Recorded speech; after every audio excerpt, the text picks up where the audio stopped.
The rain lashed against the floor-to-ceiling windows of the law firm, the rhythm sounding like a countdown.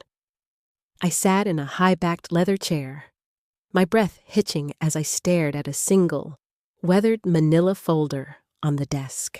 "Your father's primary will was a masterpiece of legal protection, Elara," the attorney whispered, his hands trembling as he adjusted his glasses. "But there is a secondary document. A private confession your Uncle Silas has spent 15 years and millions of dollars trying to erase from existence." I turned to look at Silas, the man who had been my shadow since the day of the crash. The man who tucked me in when the nightmares of twisted metal woke me up. He sat there, perfectly poised in a charcoal suit, wearing that same warm, protective smile that had been my only North Star. He reached out, his fingers grazing my knuckles. "Don't let him frighten you, little bird," Silas said, his voice a soothing velvet. "The lawyer is old, he's confused. Let's go back to the estate. I've had the chef prepare your favorite dinner." But as I looked into his eyes, the mask slipped. Just for a heartbeat. I didn't see the uncle who had saved me. I saw a predator who had been feeding on my inheritance and my trust for a decade. The folder wasn't just paper. It was the blueprint of a murder. And as Silas's grip on my hand tightened from a caress into a restraint, I realized the terrifying truth.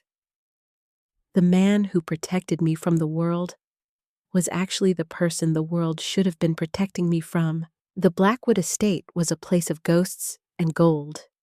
Growing up, I didn't see the gold. I only felt the ghosts. My mother, Elena, had been a soft-spoken woman who smelled of jasmine and old library books. When she passed away when I was only 5, the light in our massive stone manor seemed to dim forever. Then came Juliana, my stepmother. Juliana was beautiful in a sharp, cold way, like a diamond that could cut you if you leaned too close. She never liked me.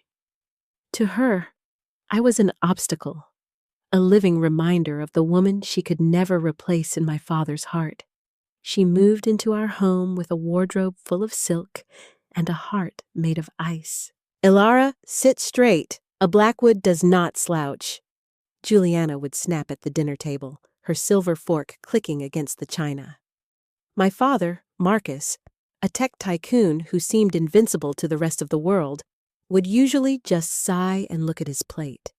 He was a man drowning in his own success, caught between a new wife he couldn't please and a daughter he didn't know how to comfort. But Uncle Silas was different. Silas was my father's younger brother. The fun uncle who brought me foreign chocolates and told me stories of his travels to the Amazon and the Alps. When Juliana would berate me for a stained dress or a missed piano lesson, Silas would wink at me from across the table. "Leave the girl alone, Juliana," Silas would say with an easy, melodic laugh. "She's a child, not a soldier. Let her have some joy." He was my protector. When the tension in the house became too much, when my father and Juliana would argue behind closed doors about her extravagant spending or my father's hidden business stresses, I would hide in the garden under the giant weeping willow. Silas would always find me. "Don't cry, little bird," he'd say, sitting on the damp grass beside me, unbothered by his expensive suit. "One day, all of this will be yours. I'll make sure of it. You can trust me more than anyone in this house. Remember that." I believed him. At 10 years old, his word was my gospel. I didn't see the way he looked at my father's study when the lights were out. I didn't see the way he watched Juliana with a mixture of hatred and calculation. I only saw the man who gave me the love my father was too busy to provide and my stepmother was too cold to offer. I felt safe. I felt loved. I had no idea that the very hand stroking my hair was the one preparing to dismantle my world piece by piece. Everything changed on my 10th birthday. It was supposed to be a day of celebration, a rare break from the coldness of the house. My father had promised a trip to the city, a Broadway show, and a dinner at the revolving restaurant at the top of the skyline. Even Juliana seemed tolerable that morning, dressed in a sharp red coat that made her look like a bloodstain against the gray winter sky. But as we were preparing to leave, Uncle Silas pulled my father aside in the grand foyer. I remember watching them through the mahogany banisters of the staircase. Silas was whispering urgently, his hand resting on my father's shoulder, in a gesture that looked like brotherly concern. But now, in my memory, looks like a restraint. "Marcus, I had the mechanic look at your SUV this morning," Silas said, his voice smooth and low. "The brakes are squeaking like crazy. It's not safe for a mountain drive in this fog. Take my sedan instead. I just had it serviced, and it's a much smoother ride for the birthday girl." My father hesitated, looking at his watch. "We're running late, Silas. Are you sure?" "Positive," Silas smiled, dangling a set of silver keys. "I'll stay here and make sure the caterers have everything ready for the surprise party when you get back. It's the least I can do." "Thanks, brother.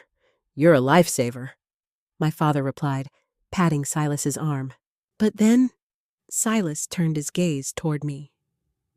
He walked over and knelt down to my level, his eyes full of a strange, forced worry. "Elara, sweetheart, you look a bit pale. Are you feeling okay? Maybe you should stay here with me? We can have a private cake party while they go pick up your big gift. I don't want you getting car sick on those winding roads." Juliana rolled her eyes, checking her reflection in the hallway mirror. "She's fine, Silas. Don't coddle her. It's her birthday." But my father, always terrified of losing the only thing he had left of my biological mother, felt my forehead. "She does feel a bit warm, Juliana. Maybe Silas is right. The fog is getting thick. Elara, stay here with your uncle. We'll be back by 10 with the biggest surprise you've ever seen. I promise."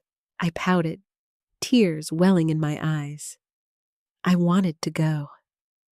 But Silas hugged me tight, his designer cologne, sharp and metallic, filling my lungs. "We'll have more fun here, little bird. Just you and me." I stood on the porch, clutching a teddy bear, and watched the taillights of Silas's black sedan disappear into the swallowing mist of the coastal road. 2 hours later, the silence of the house was shattered by the blue and red strobe lights of police cruisers. The car, Silas's car, had failed to make the turn at Devil's Peak. It had plummeted 300 feet into the jagged rocks below. There were no survivors. I remember screaming, a sound that didn't feel like it came from a child, but from a wounded animal. Silas caught me as I tried to run out into the rain. He held me down on the cold marble floor of the foyer, his face a mask of devastating grief, whispering over and over into my ear, "I'm here. I'm the only one left. You're safe with me. Only me." At 10 years old, I didn't ask why the brakes on a just-serviced car would fail. I didn't ask why Silas looked more relieved than broken when the police left. I just held on to him like he was the only life raft in a dark, rising ocean. The years following the accident were a blur of expensive boarding schools and lonely summers at the Blackwood estate. Silas became my legal guardian, the executor of my father's massive estate, and the sole gatekeeper of my life. The house that once felt like a home now felt like a mausoleum dedicated to the memory of my parents. And Silas was the high priest. "It's a heavy burden, Elara," he would say, sitting in my father's old leather chair, surrounded by stacks of legal documents and flickering candlelight. "People will try to use you for your name. They'll pretend to be your friend just to get a piece of what your father built. You have to be careful. You can't trust anyone but family. He vetted every friend I made. He monitored my emails under the guise of digital security. He even managed my monthly allowance, requiring me to submit receipts for every book or dress I bought. At 15, I thought he was shielding me from the world's cruelty. I didn't realize he was actually shielding the world from him. One afternoon, while Silas was away on a business trip to Switzerland, I found myself in the attic, hiding from the oppressive silence of the lower floors. I began rummaging through old boxes of my mother's things, looking for a scent of jasmine to remind me she was once real. Hidden at the very bottom of a cedar trunk, tucked inside a hollowed-out book, was a stack of letters. They weren't from my mother. They were from Juliana, my stepmother, addressed to her sister Clara. The letters were frantic, written in a shaky hand that looked nothing like Juliana's usual elegant script. Marcus is changing, Clara. He's become obsessed with the company ledgers. He thinks Silas has been funneling millions into offshore accounts. He's going to confront him on Elara's birthday. I'm terrified. Silas has a temper I never saw before, a coldness that chills me to the bone. If something happens to us, look after Elara. Don't let him near her. The letter ended there. My heart hammered against my ribs like a trapped bird. Embezzling? Silas? The man who lived for my well-being? I told myself Juliana was just being paranoid. She had always been dramatic, always looking for a reason to dislike Silas. But as I tucked the letter into my pocket, I heard the heavy front door creak open downstairs. Silas was home early. Elara, little bird, where are you? His voice called out, echoing through the vents. It was the same warm, melodic tone he always used, but for the first time in 8 years, it made the hair on my arms stand up. I realized then that I wasn't living in a palace.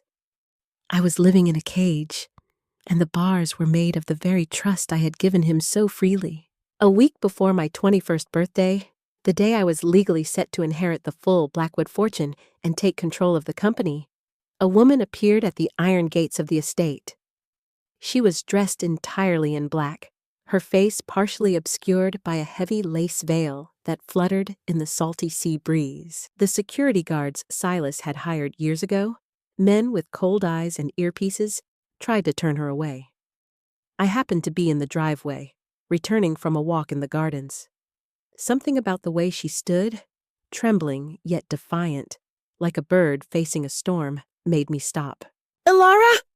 she called out. Her voice was cracked and dry like parchment. "Who are you?" I asked, walking toward the gate despite the guard's hand reaching out to intercept me.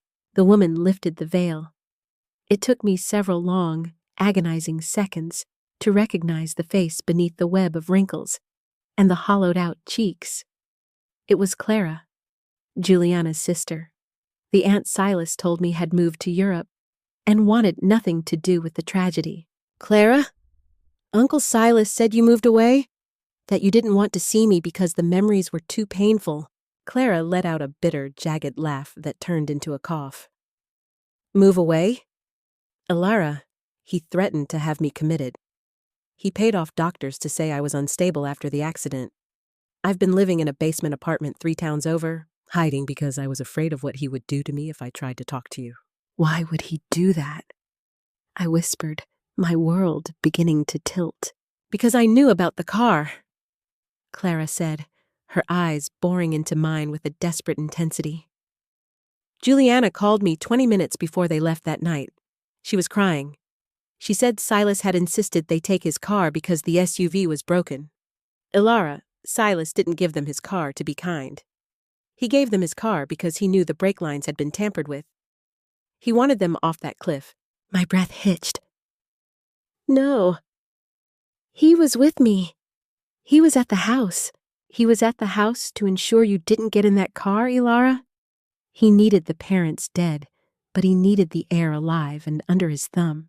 Before I could ask another question, the front door of the mansion swung open with a violent thud. Silas stood on the porch, his face turning a dark, bruised purple. The fun uncle was gone. In his place was a man who looked like he could kill with a glance. "Elara, get away from that woman!" he roared, his voice echoing off the stone walls. Clara flinched, looking at Silas with pure, unadulterated terror. She didn't say another word. She turned and ran toward a beat-up sedan parked down the road. As she drove away, tires screeching, Silas reached me.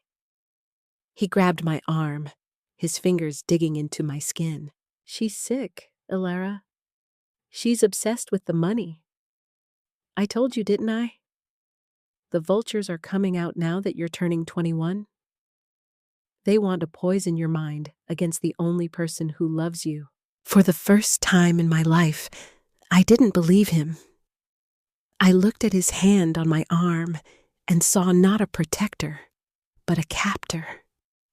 I realized then that the accidental death of my father and the evil stepmother was the most successful business transaction Silas Blackwood had ever made. After Clara's disappearance, the atmosphere in the Blackwood estate shifted from protective to suffocating. Silas didn't just monitor me anymore. He haunted me. He followed me from room to room with a look of wounded disappointment, as if I were the one who had committed a betrayal by speaking to the woman at the gate. "I'm disappointed, Elara," he said that evening, swirling a glass of amber scotch in the library. The firelight cast long, dancing shadows across his face, making his features look skeletal. "After all I've sacrificed to keep you safe from people like Clara, you look at me with suspicion? It hurts, little bird. It truly hurts." I forced a smile, my heart hammering against my ribs. I had to play the part. I had to be the submissive niece he'd spent 10 years molding. "I'm sorry, Uncle Silas. She just caught me off guard. She looks so broken." "She is broken," Silas snapped, the glass clinking sharply against his ring. "Her sister was a gold digger who nearly ruined this family, and Clara is no different.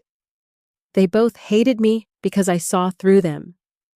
I saw how Juliana treated you when your father wasn't looking." He leaned forward, his eyes locking onto mine with an intensity that made me want to recoil. "She told you lies about the car, didn't she?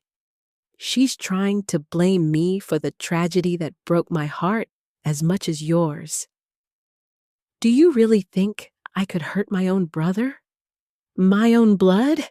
I looked into those eyes, the same eyes that had watched me cry at the funeral. And for the first time, I didn't see grief. I saw a void. "Of course not, Uncle," I lied, my voice steady. "I know you loved him." But that night, I didn't sleep. I waited until I heard the heavy click of Silas's bedroom door locking at 2 a.m. I crept out of bed, my bare feet silent on the cold marble, and headed toward the one room I was never allowed to enter, my father's private study. Silas had kept it locked for a decade, claiming the memories were too painful.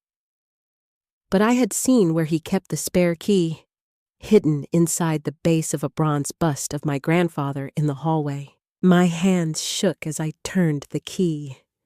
The door groaned open, releasing a cloud of dust and the faint, lingering scent of my father's cigar smoke.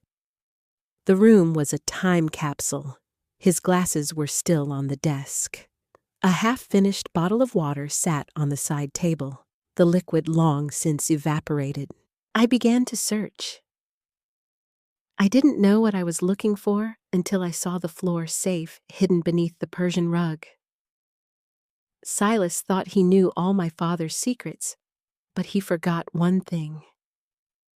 My father used to let me play detective when I was a little girl. He had taught me the combination as a game. Left 14, right 22, left 09. The heavy metal door clicked open. Inside wasn't gold or jewelry. It was a single digital recorder and a stack of bank statements from 2016. I pressed play on the recorder, my breath catching in my throat. Silas, I know what you're doing! My father's voice boomed through the tiny speaker, sounding alive and angry. I tracked the wire transfers, $5 million to a shell company in Panama. You've been stealing from Elara's future. I'm giving you until the end of her birthday to come clean, or I'm going to the authorities. Don't test me, brother. There was a silence on the tape, followed by Silas's voice, cold, calm, and terrifyingly devoid of emotion. I wouldn't do that, Marcus. You have so much to lose. Think of your beautiful daughter. Think of what happens to people who don't know when to keep their mouths shut. The recording cut off. I sat on the floor in the dark, the silence of the house suddenly feeling like a predator's breath on the back of my neck. My father hadn't died in an accident. He had been executed for protecting me, and the man who did it was currently sleeping just 20 feet down the hall. The cold from the marble floor seeped into my bones, but I couldn't move. The voice on the recorder, my father's voice, echoed in my head like a death knell. It wasn't just a business dispute. It was a death warrant. Silas hadn't just stolen our money. He had stolen my father's breath, my stepmother's life, and my entire childhood. I looked at the bank statements. The dates matched perfectly. The transfers had peaked in the months leading up to the accident. Silas had been bleeding the company dry, and my father had caught him. Suddenly, a floorboard creaked in the hallway. My heart stopped. I scrambled to turn off the recorder, my fingers fumbling with the tiny buttons in the dark. I shoved the device and the papers back into the safe and swung the heavy door shut, just as a sliver of light appeared under the study door. Elara, is that you? Silas's voice was a low, dangerous purr. I didn't have time to lock the safe. I threw the rug back over it and dove behind the heavy velvet curtains just as the door handle turned. The scent of his expensive, metallic cologne preceded him into the room. I held my breath until my lungs burned. Through the gap in the curtains, I saw the beam of his flashlight sweeping across the desk, lingering on my father's old chair. He walked slowly, his footsteps heavy and deliberate. He stopped right in front of the rug covering the safe. I know you're looking for answers, little bird, he whispered to the empty room. But some doors are locked for a reason. To protect you. To keep the world from seeing the ugliness your father tried to hide. He stood there for what felt like an eternity. I could see the silhouette of his profile, the sharp jaw, the cold, calculating eyes. He reached out and touched my father's desk, his fingers tracing the wood almost tenderly. Then he let out a short, chilling chuckle. He was always too soft, Marcus. You thought the truth mattered? But power is the only truth that lasts. He turned and walked out, closing the door behind him. I heard the lock click from the outside. He had locked me in. I slumped against the wall, trembling. He knew. He might not know exactly what I'd found, but he knew I was hunting. My 21st birthday was only days away. That was the day the trust would fully transfer, and the day Silas would lose his legal stranglehold on the Blackwood fortune. If he could kill his own brother to save his reputation, what would he do to a niece who was about to take away his power? I realized then that I couldn't just run. Silas had eyes everywhere, the guards, the lawyers, the banks. If I tried to leave, I'd end up like my parents, a tragic headline on a winding mountain road. I had to play his game. I had to be the perfect, grieving, loyal niece until the moment I could strike. But I needed an ally. I thought of Clara. She was the only one who knew the truth, and if Silas was hunting her, I had to find her first. I pulled out my phone, my hands shaking, and scrolled through my deleted calls. I had ignored a restricted number 3 times yesterday. I hit redial. "Clara?" I whispered into the receiver. "Elara?" The voice on the other end was frantic, hushed. "You shouldn't have called. He's watching the lines." "I found the safe, Clara. I heard the recording. I know everything." There was a long silence. Then a sob. "Then you're in more danger than I thought. Listen to me. Don't eat anything he gives you. Don't get in any car he provides.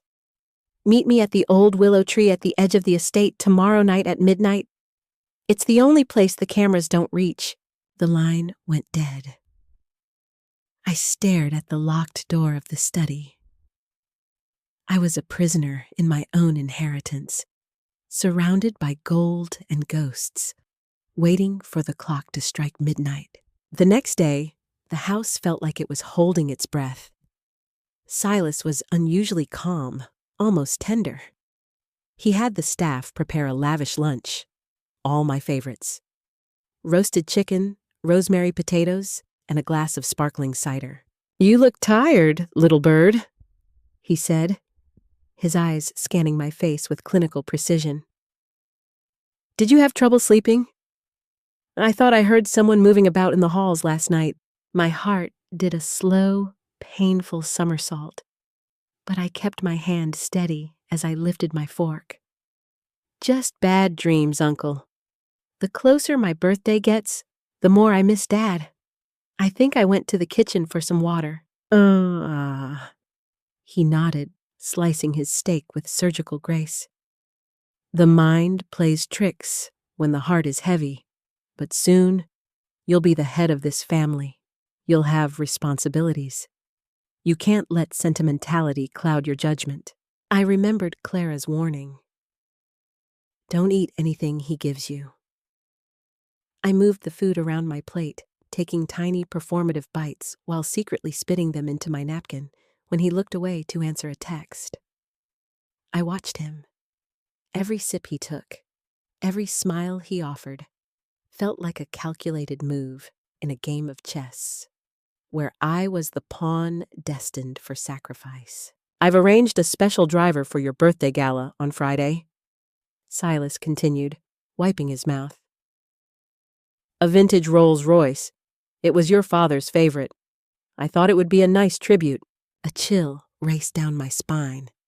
A tribute or another accident? "That sounds lovely, Uncle," I whispered. The rest of the day was a slow-motion nightmare. I spent hours in my room, staring at the clock. Every tick felt like a heartbeat. I packed a small bag with the digital recorder, the bank statements, and a change of clothes, hiding it under my bed. As the sun dipped below the horizon, painting the sky in bruised purples and blood reds, I watched Silas from my balcony. He was standing by the iron gates talking to the head of security.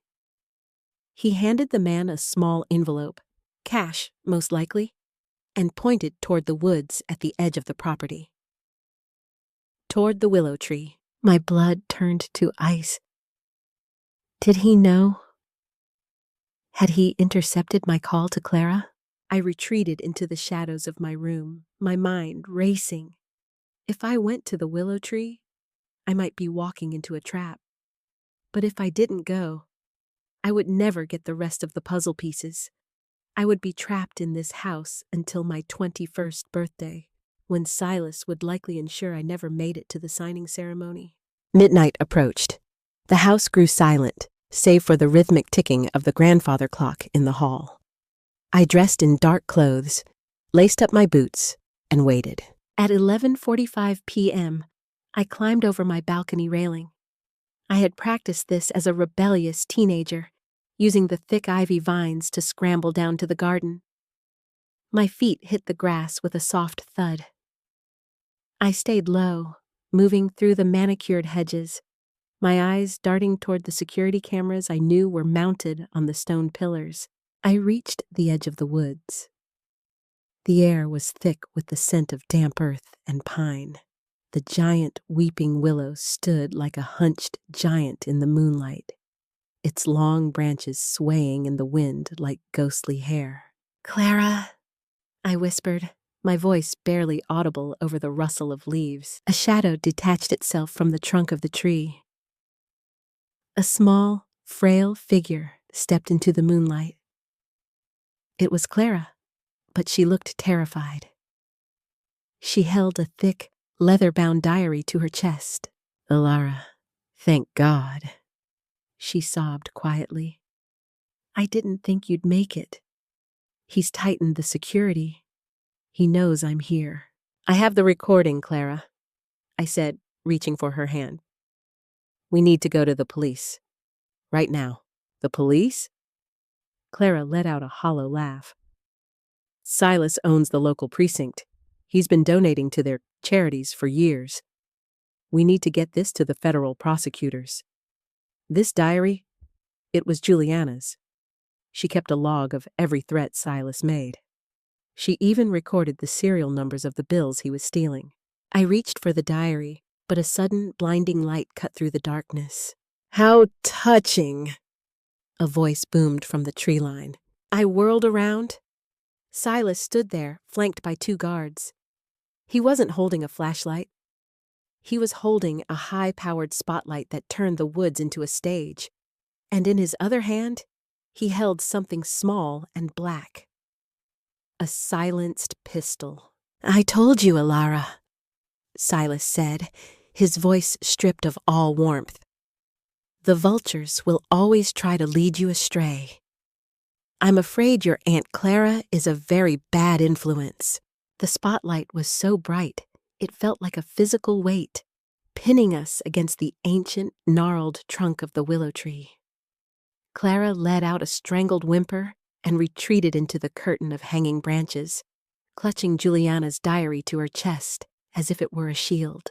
"Uncle Silas, put the gun down," I said, my voice shaking despite my best efforts to sound brave. "You don't have to do this.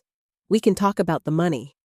I'll give you whatever you want." Silas stepped forward, the light reflecting off his polished shoes, which seemed absurdly out of place in the dirt and rot of the woods. He looked at me with a twisted sort of pity.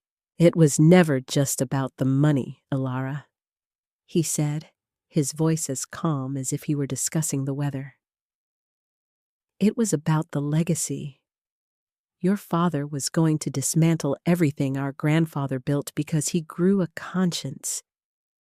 He was going to turn himself in for a few accounting errors and take the Blackwood name down with him. I couldn't let him do that. I saved this family." "You murdered them!" I screamed, the sound echoing through the trees. Silas didn't flinch. "I pruned a dying branch so the tree could live. And you, little bird, you were supposed to be the new growth. Loyal, compliant. My perfect successor." He sighed, a sound of genuine disappointment. "But you've spent too much time listening to the whispers of a ghost and a failure." He gestured to the guards. "Take the diary from the woman. And Elara, come here, now." The guards moved with mechanical precision. Clara tried to run, but she was frail and terrified. One of the men grabbed her by the hair, throwing her to the damp ground. The diary skidded across the dirt, stopping just inches from my boots. I didn't think. I lunged for it, my fingers brushing the cold leather, just as Silas fired a shot.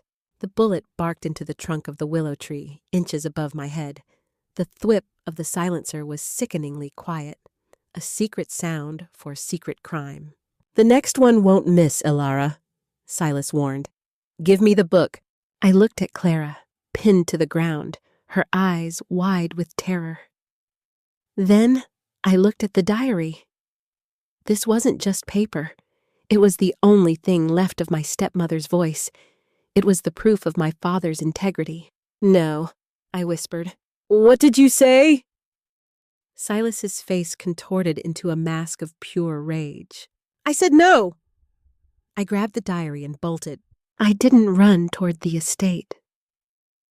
I ran deeper into the woods, toward the jagged cliffs that bordered the property, the same cliffs where my parents had met their end. I knew these woods. I had spent a decade hiding in them to escape the coldness of the house. Get her, Silas roared, but don't damage the book.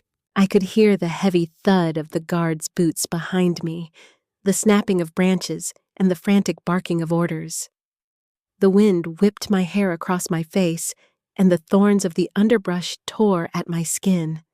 But I didn't stop. I couldn't stop. I reached the clearing at the edge of the cliff. The ocean roared hundreds of feet below, the white foam of the waves looking like teeth in the moonlight. I was trapped. Behind me, the lights of the flashlights were closing in. I looked down at the diary, then back at the approaching shadows. I realized then that Silas wouldn't kill me yet, not until he had that book. It was his only leverage. I tucked the diary into the waistband of my trousers, took a deep breath of the salty air, and did the only thing I could think of to survive. I didn't jump, but I scrambled down a narrow, hidden ledge I had discovered years ago, a path so steep and dangerous that no one in their right mind would follow. Where is she? I heard Silas shout from the top of the cliff. I pressed my back against the cold stone, praying the shadows would swallow me. Above me, I heard the sound of a struggle, a scream, and then a heavy thud. Clara! I gasped, my hand flying to my mouth. Silence followed. A silence so profound, it felt like the world had ended. Then, Silas's voice drifted down, cold and final. Find her body. I want that diary before the sun comes up. The spray from the Atlantic Ocean felt like needles against my skin as I clung to the narrow limestone ledge. Below me, the waves churned against the jagged rocks, the same rocks that had claimed my father's car 11 years ago. Above me, the beams of high-powered flashlights sliced through the mist like searching fingers. She couldn't have survived that fall, one of the guards shouted, his voice muffled by the wind. Look at the height, Silas. It's a suicide drop. I don't care about the girl's survival. I care about the book. Silas's voice was shrill, stripped of its usual aristocratic calm. If that diary is at the bottom of the ocean, we're all dead. Get the ropes, now.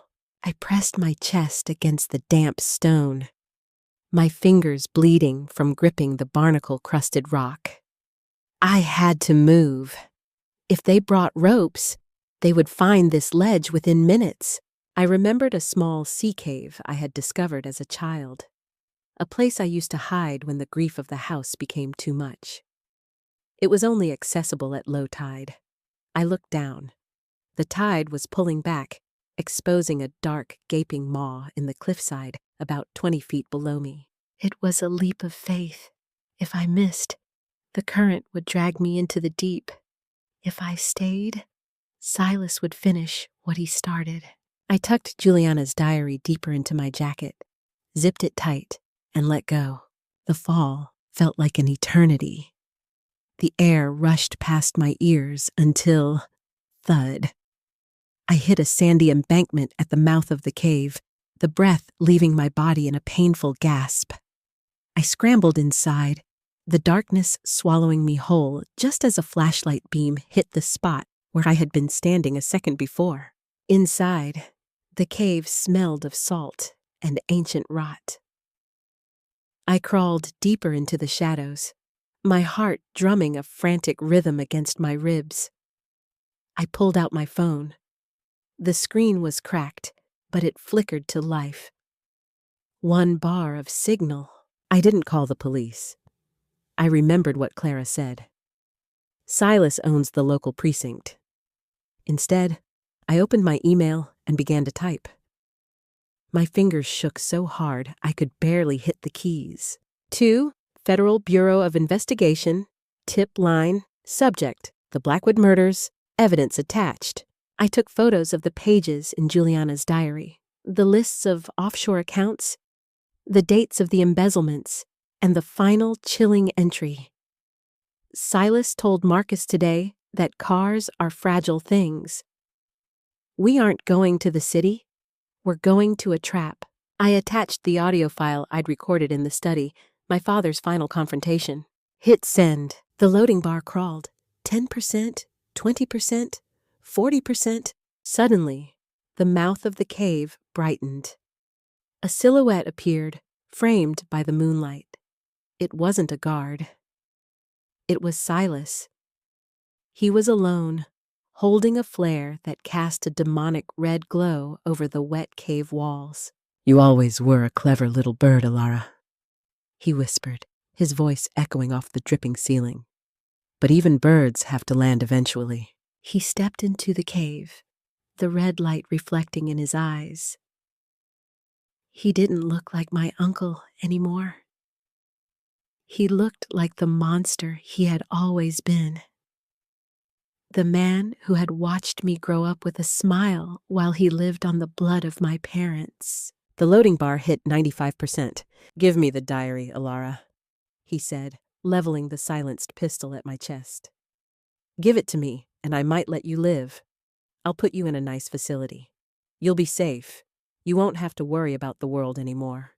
"You killed them for money, Silas," I said, my voice echoing with a strength I didn't know I had. "And you're going to lose everything for it." Message sent. My phone vibrated with the confirmation. I looked up at him and smiled, a cold, terrifying smile that matched his own. "It's too late, Uncle. The world knows." The red flare in Silas's hand hissed, spitting sparks onto the damp cave floor. The light made the shadows dance like demons against the jagged walls. For a moment, the only sound was the rhythmic thrum of the ocean and the ragged breathing of a predator who realized he had finally been caught in his own trap. "What did you do?" Silas whispered, his voice cracking. The polished mask of the billionaire tycoon was gone, replaced by the frantic eyes of a cornered animal. "I sent it, Silas," I said, holding up the cracked screen of my phone. The recording from the study, the photos of Juliana's diary, every offshore account, every bribe, every threat. It's sitting in the inbox of the federal prosecutor and every major news outlet in the state. You can't kill a ghost, and you certainly can't kill the internet. Silas let out a low, guttural growl. He lunged forward, his hand catching me by the throat and slamming my head against the cold stone wall. Stars exploded in my vision, and the metallic taste of blood filled my mouth. "You ungrateful little brat," he screamed into my face, his breath smelling of expensive scotch and rot. "I gave you everything. I kept this family name untarnished. I sat through those boring school plays and wiped your pathetic tears for a decade. You owe me your life. I owe you nothing but justice." I choked out, my hands clawing at his iron grip. He pressed the silenced pistol against my temple. The cold metal felt like an ice cube against my skin. "I'll kill you, Elara. I'll throw you into the tide, and by the time they find your body, I'll be halfway to a country with no extradition. I have more money than you can imagine. I can disappear." "With what?" I rasped, a small, bloody smile forming on my lips. "The feds freeze assets the moment a report like that hits. Check your phone, Silas. See if your power still works." As if on cue, the satellite phone strapped to his belt began to chime. A frantic, high-pitched alert. He hesitated, his eyes darting between me and the device. He loosened his grip, just enough for me to gasp for air. He snatched the phone, his thumb trembling as he swiped the screen. I watched his face drain of color. His eyes widened as he scrolled through news alerts and urgent messages from his legal team. The headline was already breaking. Blackwood heiress exposes decade-long murder plot. No, he whimpered. No, no, no. He turned back to me, his face twisted in a mask of pure, unadulterated hatred. He raised the gun again, his finger tightening on the trigger. He didn't care about the money anymore. He didn't care about the legacy. He just wanted to destroy the person who had finally seen through his lies.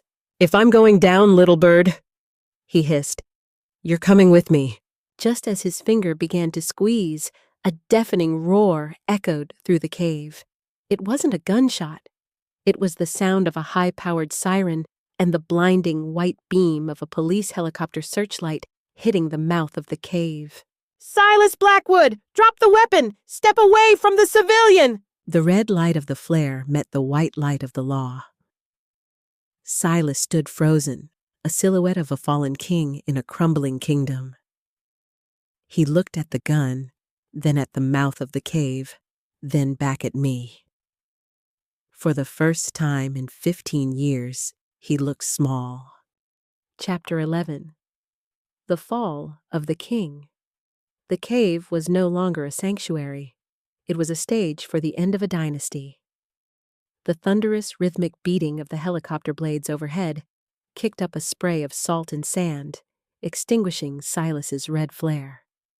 For a moment, we were plunged into a strobe-like reality, blinding white light, followed by pitch black, then white again. Drop the gun, Silas! The voice boomed again, amplified by a megaphone that seemed to vibrate the very stones of the cave. There is nowhere to go! Silas stood frozen, his arm still extended, the pistol trembling against my temple. I could feel the heat radiating from his body, the frantic, jagged pulse in his neck pressing against my shoulder. He was a man who had controlled every variable of my life for 15 years, and now, for the first time, he was powerless. I could do it, Elara. He hissed into my ear, his voice barely audible over the roar of the engines. I could pull this trigger and end it all. We'd both be ghosts then, just like your father, just like that woman Juliana. Then do it, I whispered, my voice cold and steady. But you'll die knowing you lost. You'll die knowing the Blackwood name isn't a legacy of power anymore. It's a legacy of shame. And I'm the one who told the world. His finger twitched on the trigger. I closed my eyes, waiting for the darkness. But it didn't come. Instead, a sharp crack echoed through the cave. Not from Silas's gun, but from a sniper's rifle positioned on the cliff edge above. The bullet struck the stone inches from Silas's foot, sending a spray of rock shards into his leg. He screamed, a high-pitched, pathetic sound, and stumbled back. The pistol clattered onto the wet sand. Before he could reach for it, 3 tactical officers swarmed the mouth of the cave, their laser sights painting red dots across Silas's chest. Get down, on the ground, now! Silas collapsed, not from the wound, but from the weight of his own ruin. He didn't fight. He didn't shout. He just sank to his knees, his expensive suit soaking up the mud and salt water, looking like a discarded puppet. As the officers tackled him to the ground, pinning his arms behind his back, one of them stepped toward me. He draped a heavy wool blanket over my shivering shoulders. "Are you Elara Blackwood?" he asked, his voice unexpectedly soft. I couldn't speak. I just nodded, clutching the blanket as if it were the only thing keeping me in this world. I watched as they dragged Silas toward the cave entrance. As he passed me, he lifted his head. The charismatic, handsome uncle was gone. In his place was a hollowed-out shell of a man, his eyes vacant and dead. "You're just like him, Elara," he croaked, blood trickling from a scratch on his cheek. "You're just as cold as Marcus was." "No, Silas," I said, watching them lead him into the light. "I'm just like my mother. I survived you." As they loaded him into the police boat waiting in the surf, I looked up at the cliff. There, standing near the edge, was a figure silhouetted against the searchlights. It was Clara. She was bruised, her clothes torn, but she was alive. She raised a hand in a slow, solemn wave.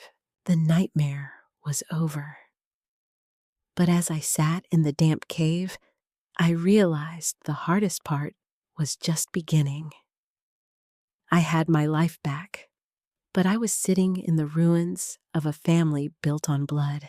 The following morning did not bring the peace I expected. Instead, it brought a media circus. The Blackwood estate, once a fortress of privacy, was surrounded by news vans, their satellite dishes pointing at the sky like accusatory fingers.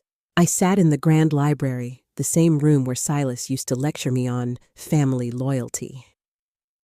Across from me sat 2 federal agents, their faces grim as they flipped through the pages of Juliana's diary and the bank statements I had pulled from the safe. "It's all here, Elara," Agent Miller said, tapping a pen against a ledger. "The accidental brake failure, the offshore accounts used to pay off the mechanic, even the hush money Silas sent to your Aunt Clara's doctors. He didn't just steal your inheritance, he systematically erased anyone who stood in his way." I stared at the empty chair where Silas used to sit. "What happens to the company now? The board has already moved to strip him of all titles," the second agent, Vance, replied. "The stock is plummeting, but once the public sees that you, the victim, are taking control, it will stabilize. You're 21 in 3 days, Elara. You'll be the youngest CEO in the history of Blackwood Tech." I didn't feel like a CEO.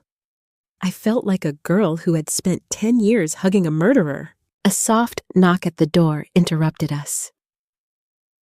It was Clara. She looked different today, not like the terrified woman in the veil, but like a woman who had finally stepped out of a long, dark tunnel. She walked over and took my hand, her grip surprisingly strong.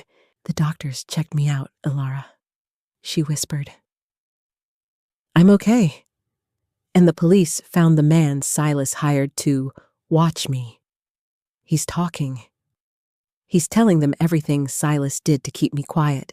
"I'm so sorry, Clara," I said, my voice breaking. "I should have known. I should have seen through him." "He was a master of the mask, Elara," Clara said, pulling me into a hug. "He used your grief as a blindfold, but you took it off yourself. You did what Marcus and Juliana couldn't." Later that evening, after the agents and lawyers had finally left, I walked through the house alone. I stopped in front of the portrait of my father and Juliana that hung in the gallery. For years, I had looked at Juliana with resentment, fueled by Silas's lies that she was a cold-hearted gold digger. Now, looking at the sharp line of her jaw and the guarded look in her eyes, I saw something else. I saw a woman who was terrified. A woman who knew she was living with a snake and was trying to build a wall around her stepdaughter to keep her safe. "I'm sorry, Juliana," I whispered to the canvas. "I didn't know you were trying to save me." I reached out and touched the frame. As I did, my finger brushed a small, unnatural bump behind the velvet backing of the portrait. I frowned, pulling the painting slightly away from the wall. Taped to the back was a small silver key with a tag that had only one word written on it in my father's handwriting. "Lavender." My breath hitched. Lavender wasn't a place. It was the name of my mother's favorite garden at our old summer cottage. The one Silas had told me was sold years ago to pay off debts. I realized then that the truth didn't end in the cave. My father had left me one last secret, something Silas never found. Something that was meant only for me. The lavender cottage sat on a forgotten stretch of the northern coast, hidden behind a wall of overgrown salt spray roses and tangled briars. Silas had told me the bank seized it when I was 12, claiming my father's bad investments had forced a liquidation. It was another lie in a long string of deceptions designed to make me feel dependent on his generosity. I drove there myself, the silver key burning a hole in my pocket. The air smelled of sea salt, and, as I stepped out of the car, a faint, lingering scent of lavender. The cottage was small, its white paint peeling like sunburnt skin.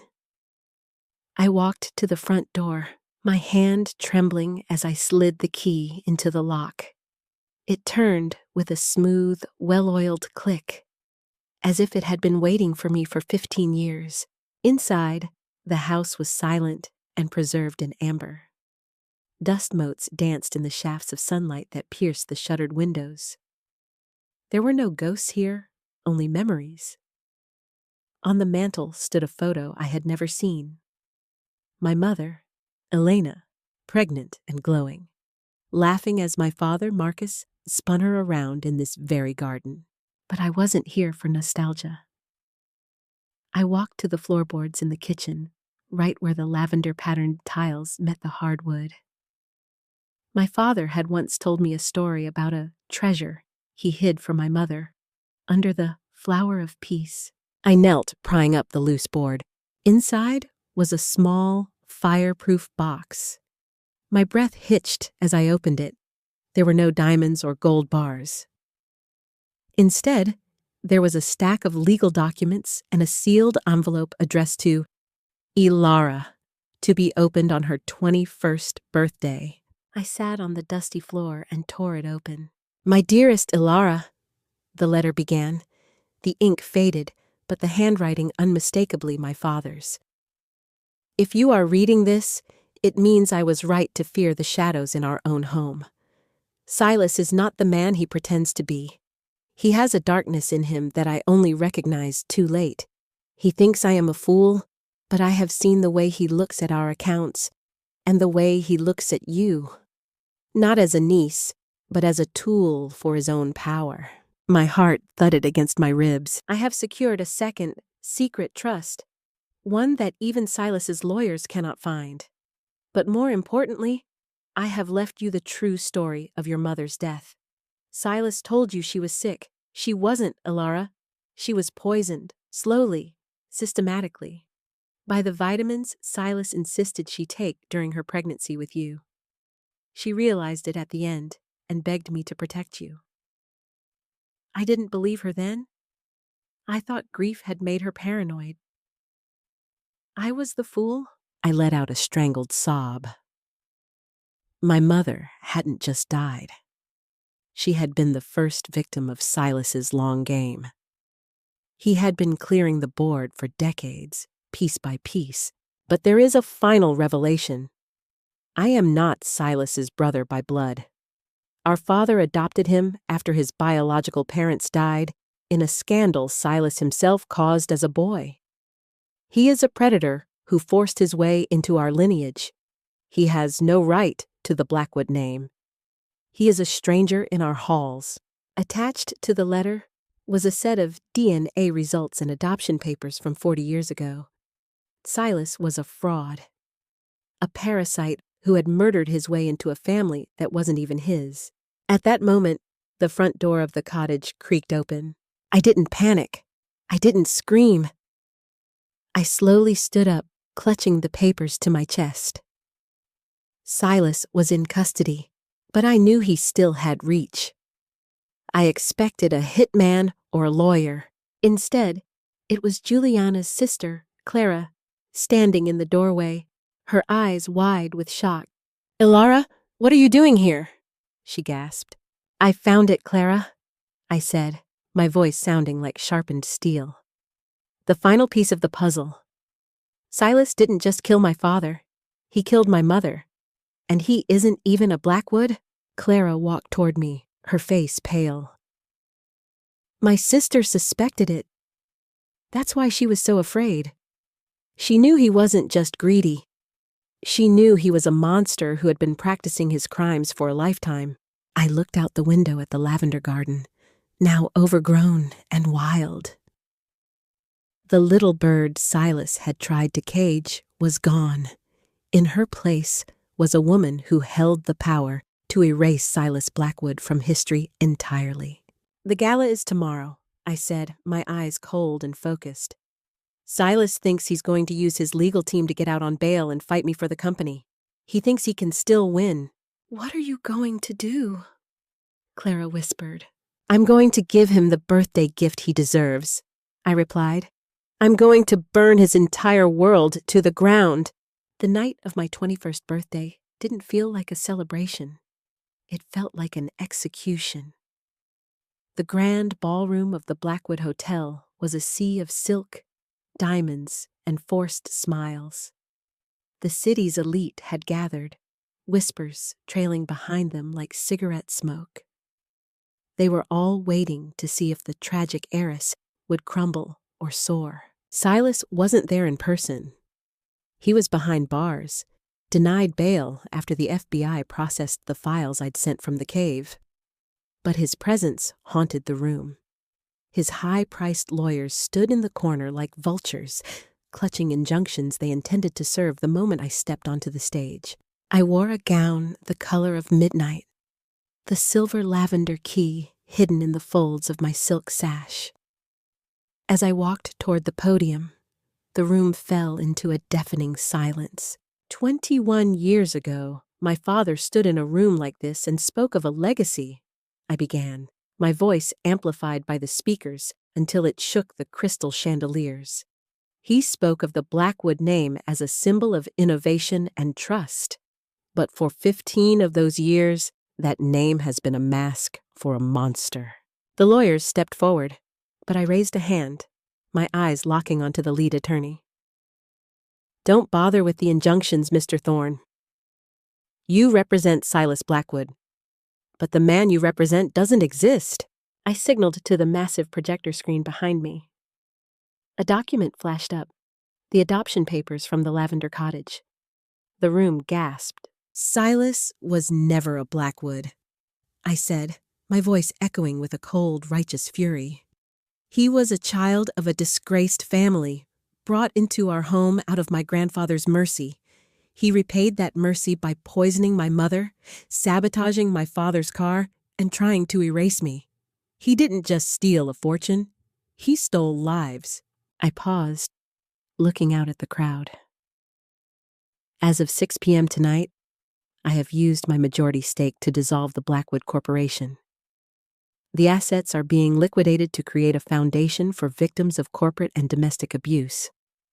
The Blackwood name dies tonight. The lawyers went pale. The vultures had no more meat to pick from the bone. And as for Silas, I looked directly into the camera broadcasting the event live. I knew he was watching from a small, grainy television in his cell. You told me I was a little bird. You told me I was fragile. But birds don't just stay in cages, Silas. They fly. And from where I am standing, you look very, very small. 1 month later, I stood at the edge of Devil's Peak. The coastal wind was biting, but I didn't feel the cold. Beside me stood Clara, her hand resting on my shoulder. Silas had been sentenced to 3 consecutive life terms without the possibility of parole. Stripped of his name, his money, and his legacy, he was just a number in a maximum security prison. He had tried to send me one final letter, but I had burned it without opening it. His words no longer had power over me. I held a small bouquet of dried lavender in my hand. I looked down at the churning white water where my parents had been lost, then turned my back on the cliff. What now, Elara? Clara asked softly. Now, I said, looking toward the horizon where the sun was beginning to break through the fog. I start a life that doesn't belong to a ghost. I start a life that's finally mine. I dropped the lavender into the breeze. It didn't fall to the rocks. The wind caught it, carrying the purple blooms up and away, high above the golden cage I had finally broken. The truth had set me free. And for the first time in my life, the silence of the world didn't feel like a secret. It felt like peace.